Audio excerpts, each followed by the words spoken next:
Маргаантай байсан, сөргөлдөөнтэй байсан. Тэгээд өрсөлдөгчөө юу гэж харж байна да та хоёр маань? Ер нь бол муухай байгаа. Ийм гүйлэгтэй зодолж ирснээс зодолтоогүй дээр. Энэтэй үзчихснээс чукбатай үзчихсэн илүү дээр ах уу.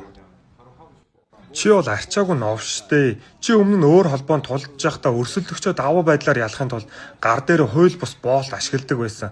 Чи ер нь боб сав шиг гэдгээ мэдхүү хошин амтан минь. Байж чи хууль бус боолт гэсэн үү?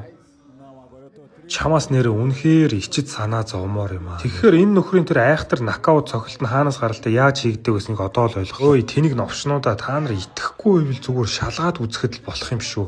Тэглээч миний болтыг дандаа манай дасгалжуулагч боож байгаа. Би 50. Чамайг дараа нь зодноо зоё новш минь.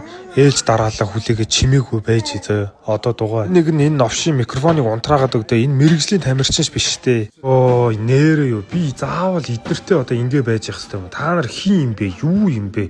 Би болж өгвөл арай өндөр хүнтэй үзмээр ах юм. Та хоёр одоо ихрүүд юм уу? Хаашаа юм бэ?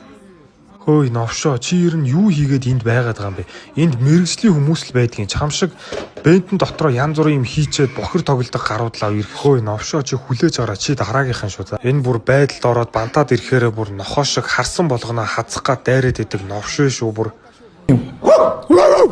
Йоо, тэнэг новшнуудаа бүр тэнэг юм аа бүр.